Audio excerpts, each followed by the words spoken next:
ദൈവത്തിന് മഹത്വം. നമ്മുടെ പ്രതിദിന ആഹാരം ഓഗസ്റ്റ് 24. ഇറങ്ങാനുള്ള സ്ഥലം. കാഴ്ചയാലല്ല വിശ്വാസത്താൽ അത്രേ ഞങ്ങൾ നടക്കുന്നത്.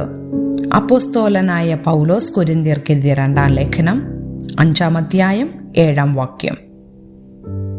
മാൻ കുടുംബത്തിലെ അംഗമായ ഇംപാലയ്ക്ക് 10 അടി ഉയരത്തിലും 30 അടി ദൂരത്തിലും വരെ ചാടാൻ കഴിയും.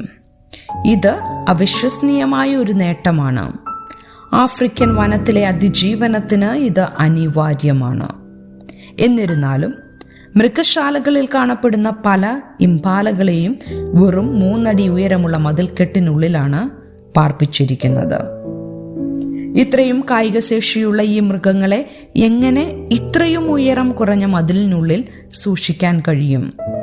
ഇത് പ്രവർത്തിക്കുന്നതിന്റെ കാരണം എവിടേക്കാണ് ചാടി വീഴുന്നതെന്ന് കാണാൻ കഴിയാതെ ഇംപാലകൾ ഒരിക്കലും ചാടുകയില്ല എന്നതാണ്.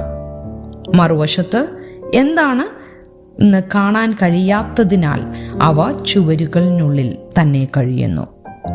മനുഷ്യരായ നമ്മളും വ്യത്യസ്തരല്ല. മുന്നോട്ടു പോകുന്നതിനു മുമ്പ് ഒരു സാഹചര്യത്തിന്റെ ഫലം അറിയാൻ നാം ആഗ്രഹിക്കുന്നു. എന്നിരുന്നാലും വിശ്വാസ ജീവിതം അങ്ങനെയല്ല പ്രവർത്തിക്കുന്നത്. കൊരിന്ത്യയിലെ സഭയ്ക്ക് എഴുതുമ്പോൾ പൗലോസ് അവരെ ഓർമ്മിപ്പിച്ചു, കാഴ്ചയാലല്ല വിശ്വാസത്താലത്രേ ഞങ്ങൾ നടക്കുന്നത്. നിന്റെ ഇഷ്ടം സ്വർഗത്തിലെ പോലെ ഭൂമിയിലും ആകേണമേ എന്ന് പ്രാർത്ഥിക്കാൻ യേശു നമ്മെ പഠിപ്പിച്ചു.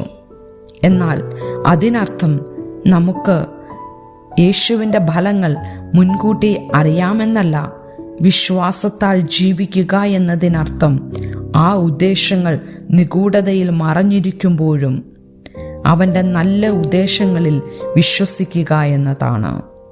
ജീവിതത്തിൻ്റെ അനിശ്ചിതത്വത്തിനിടയിൽ നമുക്ക് അവൻ്റെ അചഞ്ചലമായ സ്നേഹത്തിൽ വിശ്വസിക്കാം. ജീവിതം നമുക്ക് നേരെ കൊണ്ടുവരുന്നത് എന്തായാലും അവനെ പ്രസാദിപ്പിക്കുന്നവർ ആകുവാൻ അഭിമാനിക്കുന്നു.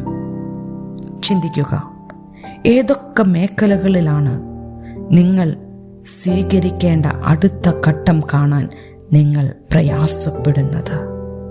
നിങ്ങൾ അവിടുത്തെ കൃപയിൽ മുന്നോട്ടു പോകുമ്പോൾ ദൈവത്തെ വിശ്വസിക്കുന്നതിന് നിങ്ങളെ സഹായിക്കാൻ ദൈവത്തോട് അപേക്ഷിക്കുക.